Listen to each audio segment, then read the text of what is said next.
नमस्कार। सत्य हिंदी के फिल्म समीक्षा शो में आपका स्वागत। मैं हूं प्रकाश हिंदुस्तानी। आज बात करेंगे सुदीप्तो सेन की फिल्म चरख के बारे में। ये सुदीप्तो सेन वो हैं जिन्होंने केरल स्टोरी बनाई थी। सुपर डुपर हिट थी केरल स्टोरी 1 की बात कर रहा हूं, और उसने 300 करोड़ से ज़्यादा की आय अर्जित की थी। इसके बाद सुदीप्तो सेन ने मुझसे एक बातचीत में कहा था कि मैंने इतना पैसा कमा लिया है कि अब मैं अपने पैसे से 20 ऐसी फिल्में बना सकता हूं जिनका अपना एजेंडा हो। खैर, अब उनकी जो फिल्म चरख आई उसमें वो निर्देशक नहीं है, निर्माता है। लेकिन इस फिल्म में ऐसी कोई बात नहीं है, कोई एजेंडा फिल्म का नहीं है। चरक पूजा होती है पश्चिम बंगाल में, बिहार के कुछ हिस्सों में, त्रिपुरा में, असम में। एक हिंदू लोक त्योहार है। इसे धूमधाम से मनाया जाता है। आमतौर पर यह 14 अप्रैल के आसपास पड़ता है। ये शिव जी की पूजा का त्योहार है। इसे स्थानीय लोग धर्म ठाकुर की पूजा भी कहते हैं। चैत्र की शुरुआत में आने वाला ये त्योहार, इसे देखकर मुझे लगा कि शायद कोई कांतारा जैसी कहानी होगी, लेकिन ये डुप्लीकेट कांतारा भी नहीं है, न ही उसकी पायरेटेड कॉपी है। ये फिल्म न तो डॉक्यूमेंट्री बन पाई है, न पुरानी मान्यताओं के खिलाफ कोई अभियान। फिल्म में नरबली दिखानी थी, मर्डर मिस्ट्री दिखानी थी, या फिल्म के निर्माता खुद ही कंफ्यूज थे कि वो दिखाना क्या चाहते हैं। ये शायद उन्हें पता नहीं था कि वो खुद क्या दिखाना चाहते हैं। इसलिए बड़ी गड्ड-मड्ड सी फिल्म है। फिल्म का पूरा नाम है चरख फेयर ऑफ फेथ। ये एक ऐसी फिल्म है जो आस्था और अंधविश्वास की पतली सी रेखा को बड़े ही डरावने और विचारोत्तेजक अंदाज में उकेरती है। शीलादित्य मौलिक ने इसे निर्देशित किया है और सुदीप्तो सेन ने इसे प्रोड्यूस किया है। जो कलाकार हैं उनमें कोई भी बहुत नामचीन कलाकार नहीं है, बहुत मशहूर नहीं है।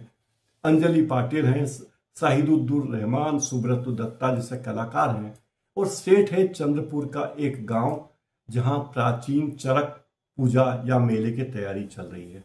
यह त्योहार शारीरिक रूप से कष्ट भुगत रहे लोगों के लिए या जो बेहद प्रतिबद्ध हों उनके लिए बलिदान की मांग करता है। शुरू में इस फिल्म में आस्था को दिखाया गया, लेकिन धीरे धीरे कहानी आगे बढ़ती है। एक बच्चे की रहस्यमय मौत और गांव में उसकी बढ़ती हुई तनाव, जो घबराहट है, उसे दिखाया गया है। इसमें भक्ति जिस तरह दिखाई गई है वो इंसानियत की परतों को धुंधला कर देती है। डेस्परेशन और सुपरस्टिशन मिलकर लोगों को ऐसी हरकतें करने पर मजबूर कर देते हैं जो लॉजिक से दूर है, नैतिकता से दूर है और मानवता के भी खिलाफ है, कानून के खिलाफ है। फिल्म में इन सब चीज़ों का इस्तेमाल किया गया है। बच्चों का इस्तेमाल किया गया है, नरबली दिखाई गई है, धर्म की बातें दिखाई गई है, टेंशन बिल्डअप किया गया है शुरू में। लेकिन फिल्म की कहानी रियलिस्टिक अप्रोच की वजह से इतने टेंशन देती है, लेकिन दर्शकों को मनोरंजन नहीं करती। फिल्म के विजुअल बड़े शानदार हैं। गांव की अच्छी असलियत दिखाई है, सुंदर गांव दिखाया है, और गांव के लोगों को बड़े व्यावहारिक तरीके से, भावनात्मक तरीके से दिखाया गया है। किस तरह हमारे देश में फोक लेयर काम करती है, लोग किस तरह सोचते हैं, और उसमें थ्रिलर डालने की कोशिश की गई है जिसमें अंधविश्वास है।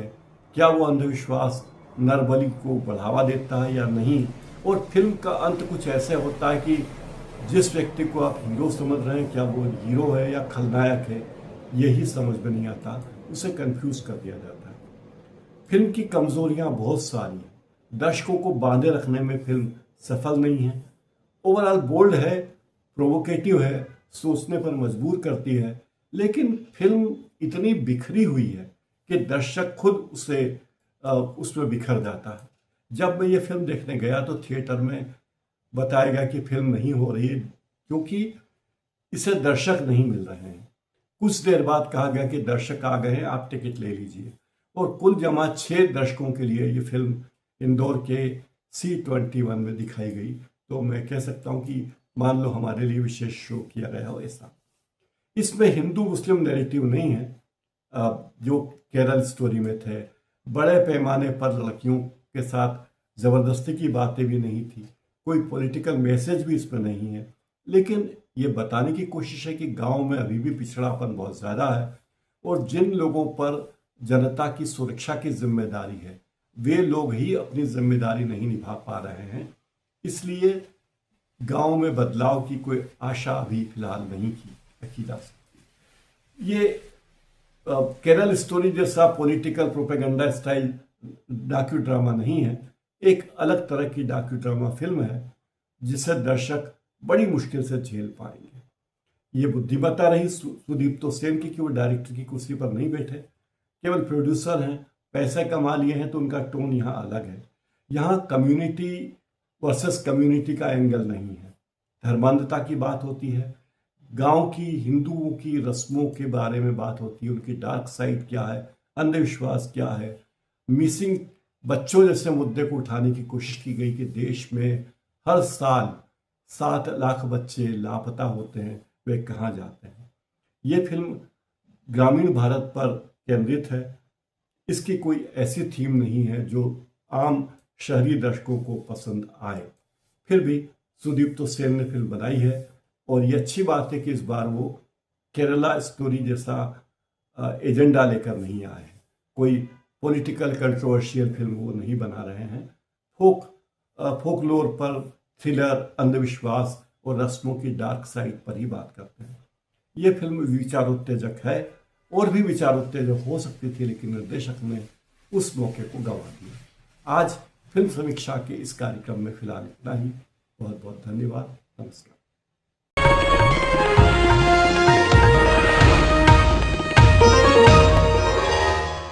Copyright disclaimer under Section 107 of the Copyright Act 1976. Allowance is made for fair use for purposes such as criticism, comment, news reporting, scholarship, and research.